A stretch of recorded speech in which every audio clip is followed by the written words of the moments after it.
My name is Frensís Fukuyama. I'm speaking to you from Stanford University, and it's a delight to be able to address an audience of young people in Ukraine.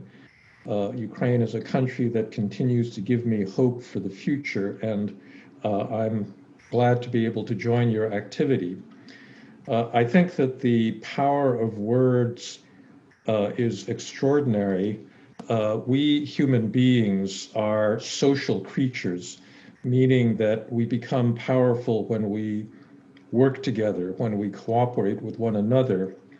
And words are what allow us to do that. Other species of animals don't have words. They don't coordinate their activities in the way that human beings are able to do that. And that's really what has given our species, the human species, the ability to do the things that we do. And I think that today we are living in a very different world because words can be spread through digital technology to all corners of the world. This is what's happening right now. I'm speaking to you from Stanford, California. You are in different parts of Ukraine. You're not physically all in the same place. You're certainly not in the same place with me. And yet my words are able to reach you. And it means that our potential power is very great because we can reach out to people that are physically very distant from us and touch their lives and shape them.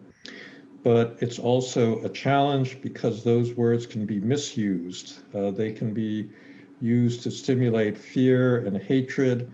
They can be used to confuse people. They can be false words, which we call lies. And that is something that is also happening in our world today. So I think it's important that we know how to speak. We need to be able to work with one another. We are going to use words for those positive purposes that are the result of this kind of social cooperation. And hopefully it will be a cooperation that will build communities, that will build hope for the future, and that will be, in the end, ones that can be trusted because the speakers are themselves trustworthy people. So as I think about my own life, there are a number of words that are important.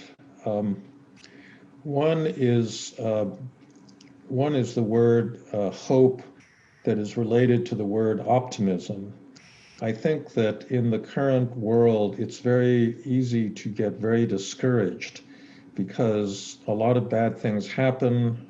In many cases, we are disappointed both in our personal lives, we're disappointed in what happens in our country, what other people do. But I think that the idea of hope is still very critical because if you don't have a hopeful and optimistic view to the future, you will never try to do anything and you will not accomplish anything.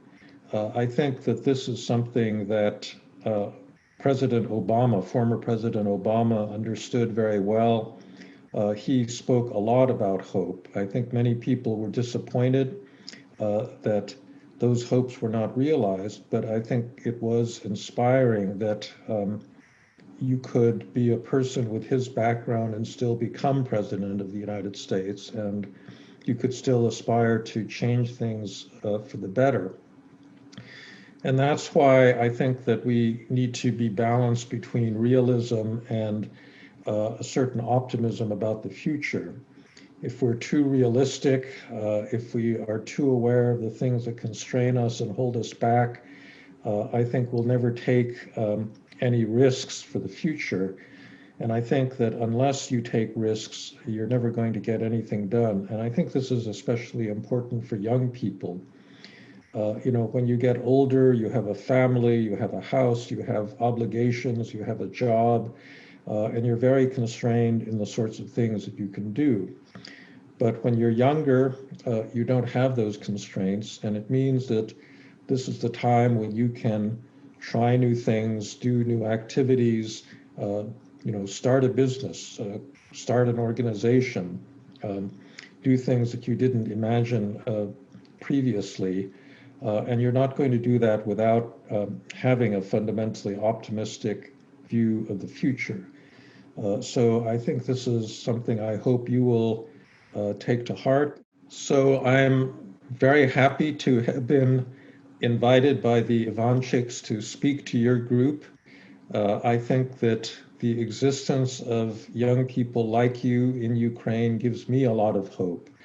I've paid a lot of attention to Ukraine because I think it's really on the forefront of a worldwide struggle for democracy, for a freer society, for a society that respects the rights of citizens. And I think that you, as young people, are the ones that will ultimately make that dream and that hope come true. So as you go into your studies and into your future activities, please keep that hope in mind, and best of luck in everything that you will do in the future. Thank you very much for listening.